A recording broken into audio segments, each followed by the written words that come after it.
이제 화학 반응에 대한 얘기를 몇 가지를 좀 해봅시다. 우리가 제일 먼저 나오는 게 이제 뭐가 나오냐면 하버보시법이 나와요.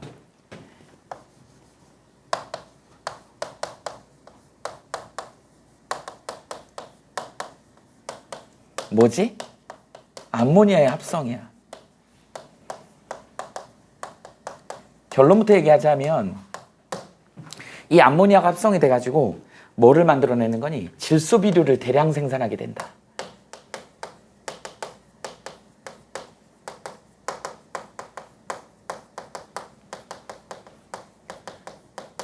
선생님은 시골 학교를 나와가지고요. 예전에 농업을 배웠어. 농업 배우다 보면은 비료의 3요소를 배웁니다. 비료의 3요소. 질소, 인산, 칼륨이야. 그래서 질소하고 칼륨이 생물 생장에 굉장히 줄기나 뿌리, 잎 이런 걸 되게 크게 하는 거거든. 인산은 이제 뭐냐면 꽃이나 열매를 맺게 하는 거야. 그러니까 식물의 생식기관을 발달시키는 게 인이야. 근데 옛날에는 뭐 인비료가 따로 없기 때문에 열매 잘 맺게 하기 위해서는 인성분을 줘야 되니까 인성분이 많이 들어있는데 뭐예요? 그 인분이야, 인분. 사람 똥. 그래가지고 옛날에 이제 작물에다가 그지? 화장실에서 퍼가지고 이렇게 이제 준 거야. 그러면 이제 열매가 튼실하게 맺히지. 그러다 보니까 이제 거기에 이제 기생충도 많고 옛날에 우리나라 기생충이 되게 많았잖아요. 그게 이제 인분 이렇게 해서 이렇게 전염이 되는 거였다고. 어쨌든 질소, 인산, 칼륨이라고 하는 비료의 3요소 중에 질소가 이 줄기나 뿌리나 잎을 갖다 생장시키는 굉장히 중요한 요소를 갖고 있다. 그러다 보니까 식물 생장에 아주 지대한, 그런데 문제는 뭐냐면 이 질소가 생명체나 이 식물체로 들어올 때 단백질의 형태로 들어와야 되는데 바깥에 있는 질소 형태 78%나 대기 중에 있지만 걔네들은 무기물의 형태잖아. 이게 유기물의 형태로 들어올 때 쉽게 들어오지 않는다. 그거를 이제 질소 고정이라 그래. 그래서 질소 고정을 시킬 수 있는 애가 뿌리옥 박테리아 정도? 그 다음에 남세균? 뭐 이런 애들, 특수한 세균이나 이런 애들이 만들어낸다. 또 뿌리옥 박테리아가 갖고 있는 콩과 식물들. 그러니까 콩을 우리는 밭의 쇠고기라고 하잖아요. 그래서 콩을 먹게 되면 고기 먹는 거랑 비슷한 단백질을 섭취할 수 있는 거야. 그 외에 나머지는 단백질을 섭취할 수 있는 방법이 없는 거야. 그래서 우리는 뭐 해야 되는 거야? 남의 살을 먹어야 되는 거야. 그래서 소를 두들겨 잡아먹고 돼지를 두들겨 잡아먹고 그래서 회도 먹고 이렇게 되는 그런 단백질을 섭취해야 되는 거야. 우리가 직접 단백질을 만들지를 못한다. 대기 중에는 그렇게 질소가 많음에도 불구하고 직접 만들지 못하는 식물도 마찬가지. 특수한 식물들 빼고는 이게 잘 안 된다. 그래서 잠깐 요 얘기를 좀 잠깐 해봅시다. 질소의 순환 얘기를 좀 해보자. 질소의 순환. 이거는 저기 뒤에 화학에서도 나오지만 여기 혹시 생명과학 선택하는 학생들은 생명과학에서도 잘 나오죠.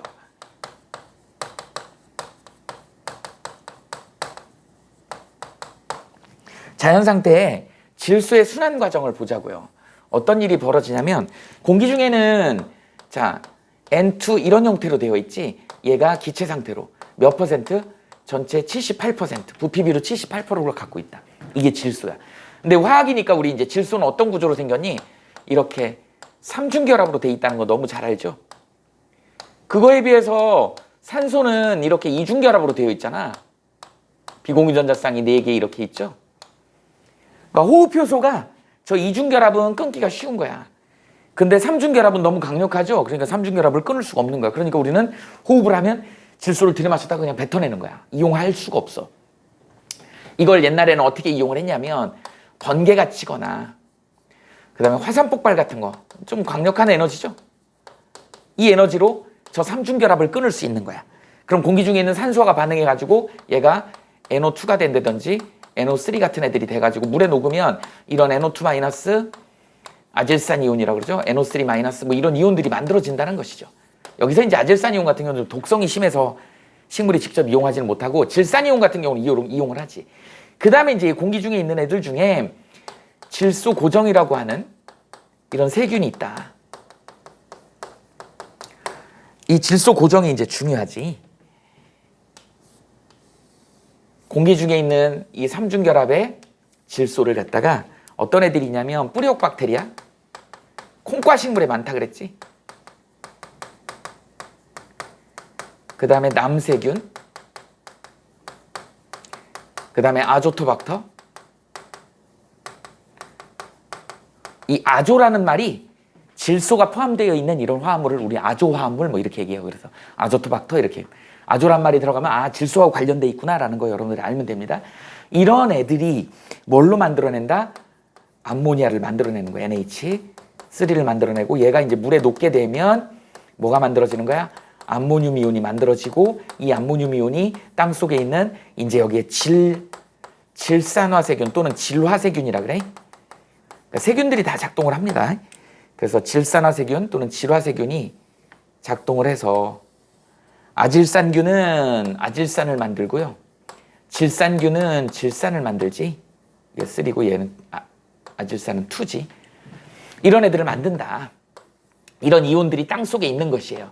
그러면 이제 어떻게 되는 거야? 생태계 기본 구성에 이제 어떻게 되냐? 생산자가 있죠. 생산자가 광합성을 하면서 뿌리로 온 얘네들을 흡수하는 거야. 이제 이건 독성이 심하다 그랬지. 그래서 이 질산이온 이런 애들을 흡수해서 이거에 식물 내에 가지고 있는 DNA에 그런 단백질을 합성할 수 있는 그런 유전 정보를 갖고 있다고요. 그래서 식물 단백질을 만드는 거고 이거를 갖다 누가 소가 뜯어먹는 거죠. 1차 소비자. 이 소를 두들겨 잡아먹죠. 사람은 2차 소비자 또는 최종 소비자. 그 다음에 얘 풀 뜯어먹는 사람도 있죠. 이렇게 생태계에서 그걸 분해해가지고 단백질을 식물 단백질 또는 동물 단백질을 분해해서 아미노산으로 바꿔갖고 우리 몸에 있는 DNA에 있는 유전 정보에 의해서 우리는 다시 합성해서 우리 몸에 필요한 단백질을 만들어내게 되는 거야. 그래서 근육이 불룩불룩해지고 이제 힘이 세지니까 사냥도 더 열심히 하고 농사도 더 잘 짓고 그러다 보니까 이제 잉여 생산물이 남아갖고 어떻게 되는 거야?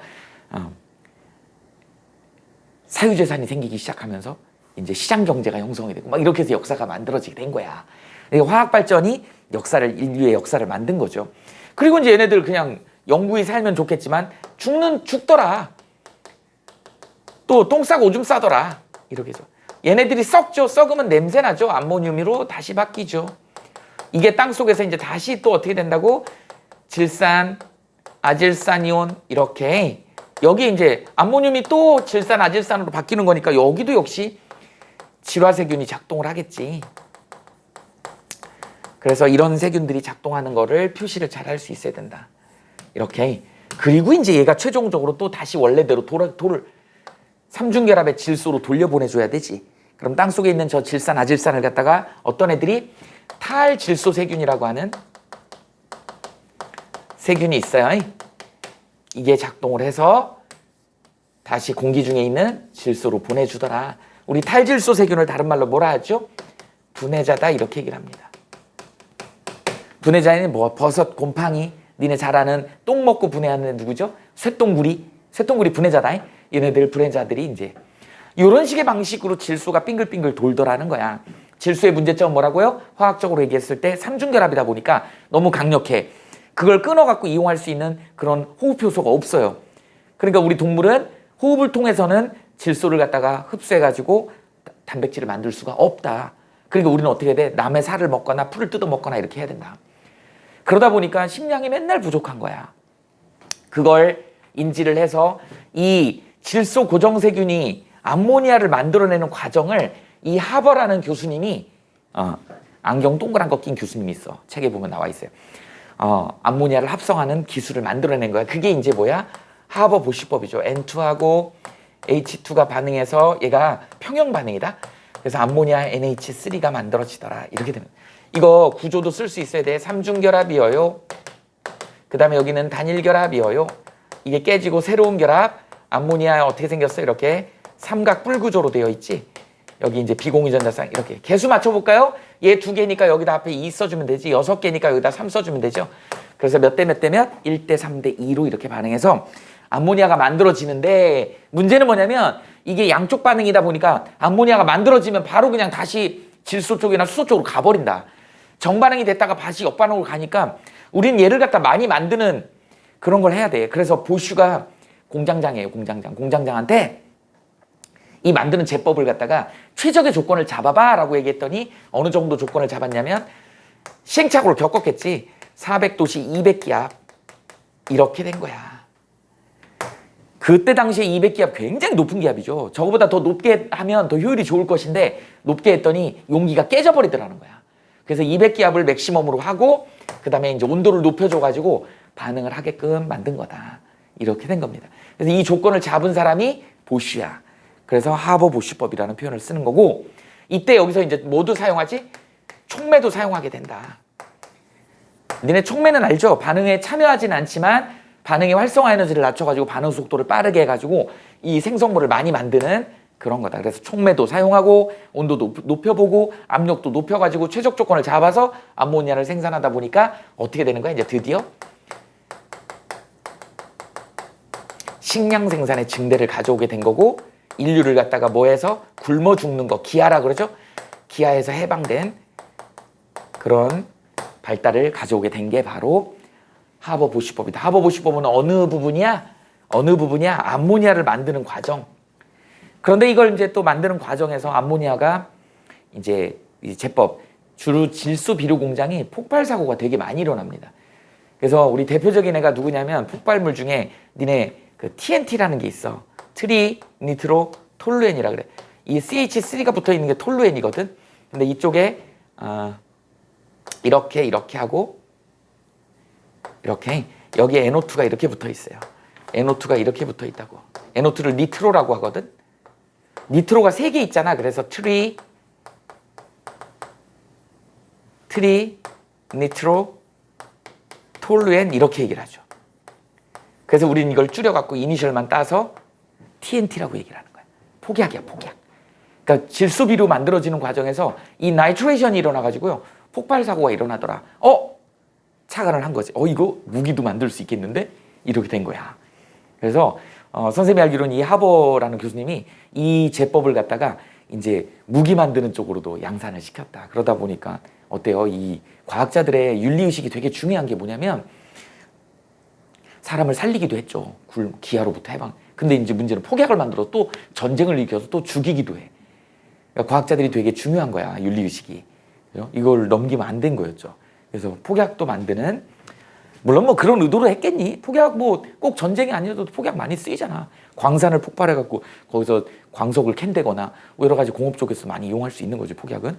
건물을 해체할 때 무너뜨리기도 하고 뭐 그럴 때 쓰잖아요. 꼭 전쟁이 아니어도. 근데 이제 이걸 안 좋은 쪽으로 이용하다 보니까 사람들을 죽이는 데 쓰이기도 했더라라고 하는 것이죠. 이게 바로 하버-보쉬법의 암모니아를 합성하는 그런 과정이다.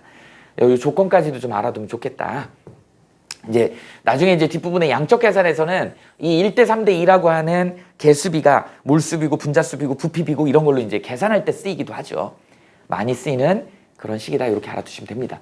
그 다음에 이제 뭐가 나오냐면 고분자 물질이 나와. 특히 이제 섬유. 우리 그래서 이걸 뭐라 그러지? 합성섬유라 그러지. 자연 상태에 있는 거는 천연섬유인데 천연섬유도 고분자라고 얘기를 해요. 자연에서 이제 식물이나 동물이 만들어내는 거 고분자라고 얘기를 하는데, 뭐 거미줄, 거미가 똥꼬에서 막 나오는 실 같은 거, 그거는 동물이 만들어내는 섬유질이잖아요. 그다음에 식물 줄기를 이렇게 쭉쭉 뻗으면 식물 줄기가 나와. 그걸 가지고 씨줄 날줄 해가지고 이렇게 하면 그게 이제 삼배 같은 거 만들 때 섬유로도 만들 수 있죠. 그래서 대표적인 이제 합성 섬유가 나일론이 나옵니다.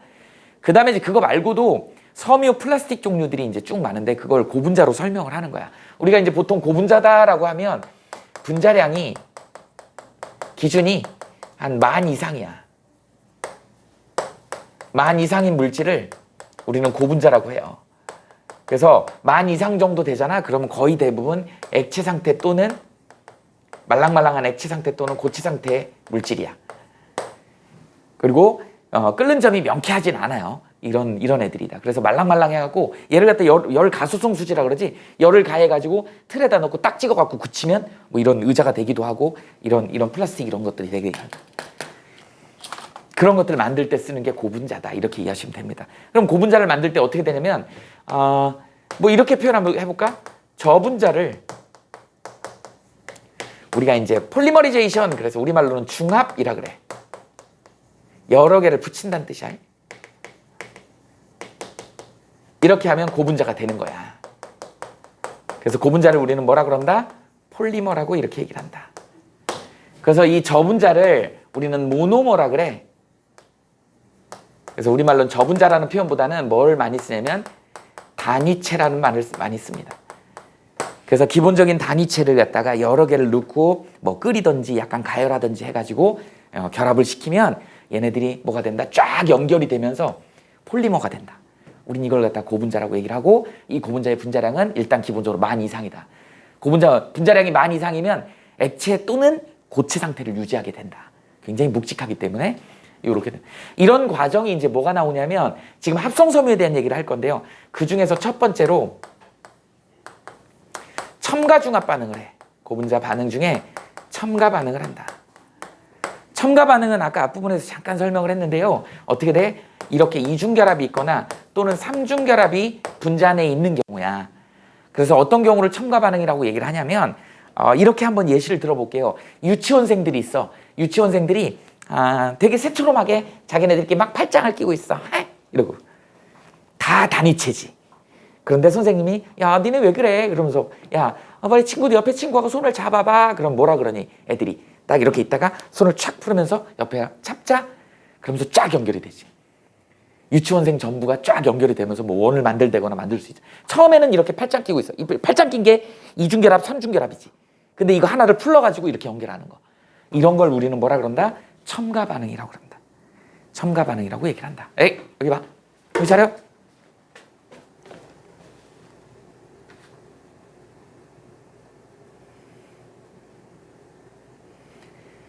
그래서 첨가 반응에 대한 얘기를 좀 해보자고요. 어떤 애가 이제 기본식을 선생님 이렇게 한번 만들어 볼게. 에틸렌을 기본으로 한번 잡아 봅시다. 이중결합이 있는, 그리고 여기에 이제 이렇게 해서 에틸렌인데 이 대신에 여기를 X라고 한번 해봅시다. 그 X 대신에 들어갈 수 있는 애가 H가 들어갈 수 있고, 그 다음에 또 뭐가 있을까요?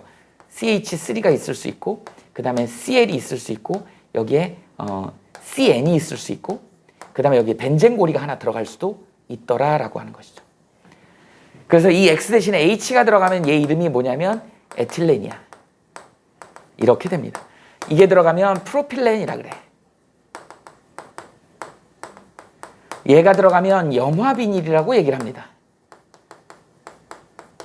그 다음에 이 CN이 들어가면 아크릴로 나이트릴이라 그래. 그 다음에 얘 들어가면 스타이렌이라고 얘기를 합니다.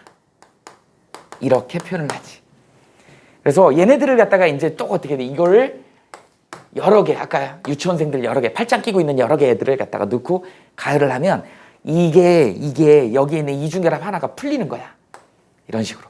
그럼 옆에 있는 애랑 결합을 하는 것이죠. 이렇게.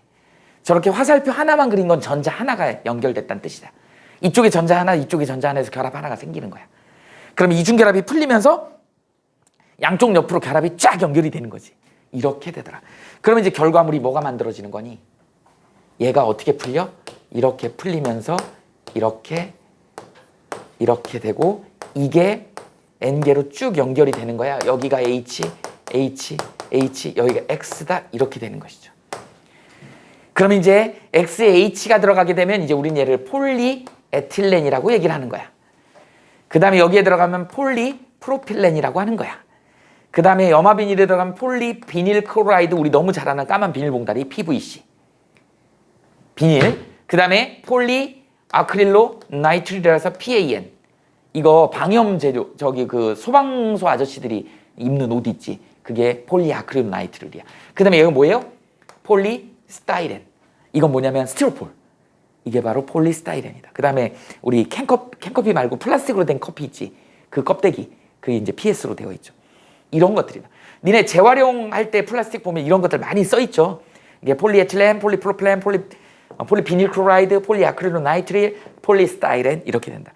이렇게 되는 애들을 우리는 뭐라고 그런다? 첨가 반응에 의해서 만들어진 거다. 이렇게 얘기를 하는 겁니다. 이런 거를 우리는 고분자 물질이다. 우리가 그래서 플라스틱 재료들로 많이 쓰는 그런 내용이다. 참고로 좀 알아두시면 됩니다. 그 다음에 두 번째. 최초 합성 섬유 중에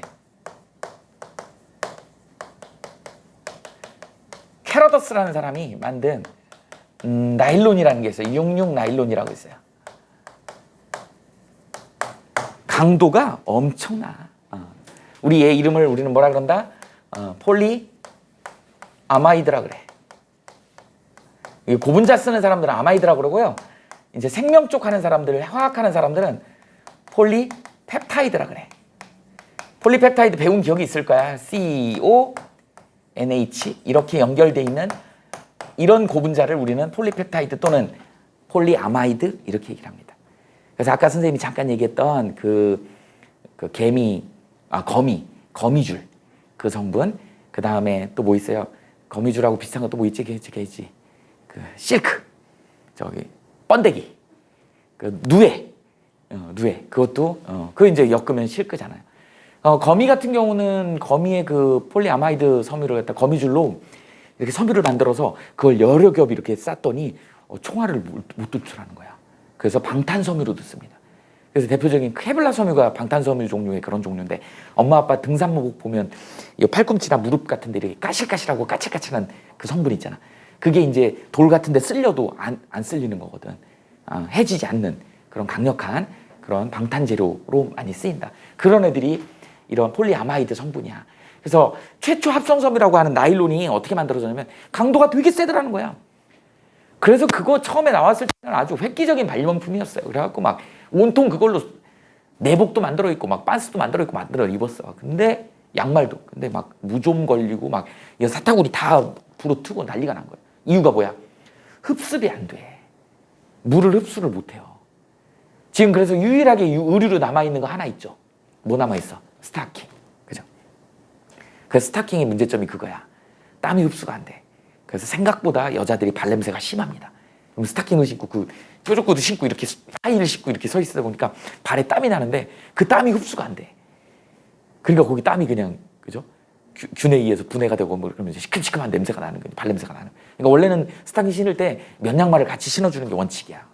그래야지 무좀 같은 게 안 걸릴 수 있다. 그런 내용입니다. 근데 그리고는 의류로는 쓰지를 못해. 못 쓰는 이유 중에 하나가 뭐냐면 일단 1차적으로 땀이 흡수가 안 되다. 그 다음에 두 번째가 뭐냐면 불에 너무 약해요. 화재 현장에서 사람들을 구출해 봤더니 다 오그라 붙어버린 거야. 눌러 붙어버린 거야. 이렇게 되더라고요. 그래서 불에 너무 잘 붙어서 불이 났을 때 피할 수 있는데 몸에 옷에 불이 붙어갖고 죽는 경우도 생기고 이렇게 되다 보니까 그래서 의류용으로는 잘 쓰지 않고요. 이제는 공업용으로 많이 쓰이고 그게 이제 나일론이다. 나일론의 제법은 이제 뭐를 만드는 거냐면 여기는 첨가 반응이죠. 얘는 축합 반응이야. 그래서 첨가 반응하고 축합 반응 이렇게 이제 크게 고분자를 나누는데 나일론은 축합 반응의 일종이다. 축합 반응은 어떤 애를 축합 반응이라고 그러면 간단한 분자가 빠지는 거야.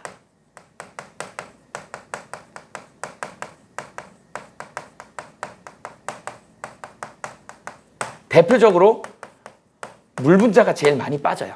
간단한 분자가 빠지면서. 그러니까 이거를 아까 유치원생으로 예를 든다 그러면 유치원 애들이 한 손에는 글러브를 갖고 있고 한 손에는 야구공을 갖고 이제 놀고 있어. 그런데 선생님이 얘들아 손 잡아 그러니까 얘는 당황하는 거야.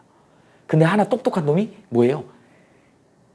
공하고 야구 글러브를 탁 해갖고 내려놓는 거야. 그러니까 옆에 애들이 따라해. 그래서 다 공하고 글러브를 이렇게 해갖고 내려놓고 손을 쫙 잡는 거야. 그래갖고 쫙 연결되는 거지. 그 결과적으로는 뭐예요? 공하고 야구 글러브가 내려와 있지. 빠져 있지. 간단한 분자가 빠지면서 말단에 있는 간단한 분자가 빠지면서 쭉 연결되는 거. 우린 이걸 축합중합이라고 얘기를 한다. 그래서 대표적으로 이제 헥사 메틸렌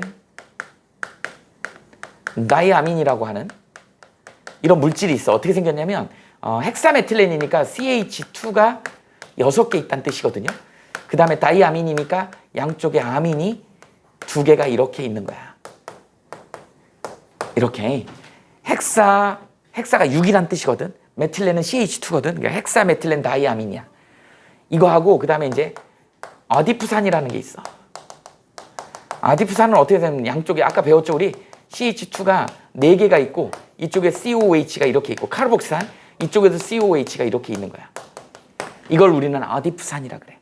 그래놓고 보니까 이런 경우에 이제 둘이 합쳐놓으면 어떻게 되냐면 여기 카르복시산에서 OH가 빠지고 아민에서 H가 하나 빠지는 거야. 이렇게. 그럼 물이 생기는 거죠. H2. 이 물이 빠지면서 얘네들이 연결이 되는 거야. 이 연결고리가 어떻게 되겠니? NH가 이렇게 연결이 되고 여기가 CO가 이렇게 연결이 되고 이쪽으로 이렇게 연결이 되더라는 거죠. 이런 게 쫙 연결이 되는 거야. 그래서 탄소가 몇 개야? 6개지. 여기는 탄소가 4개에다가 여기 하나씩 있지. 그 탄소가 6개, 6개 있다 그래서 탄소가 6개, 6개 있다 그래서 66 나일론이야. 이런 게 64 나일론도 있고 68 나일론도 있고 뭐 88 나일론도 있고 여러 개가 있습니다. 그러다 보니까 얘 구조가 이 폴리펩타이드 결합 또는 폴리아마이드 결합 이게 좀 탄성이 좀 있어. 그래서 얘네들은 탄성이 좀 있다. 그 다음에 굉장히 강도가 세다. 문제가 뭐다? 흡습이 안 된다. 그래서 우리는 이거의 보완을 위해서 조금 질기진 않지만 속옷은 뭘로 입는 거야? 면으로 입는 거야. 그래서 팬티나 뭐 런닝 셔츠 같은 경우 전부 다 면으로 입는 거잖아. 안 그러면 양말도 면으로 신는 거고 안 그러면 무좀 걸리고 난리 난다고. 땀이 흡수가 안 되니까 그런 내용이다. 이게 바로 합성섬유의 핵심입니다. 그렇죠?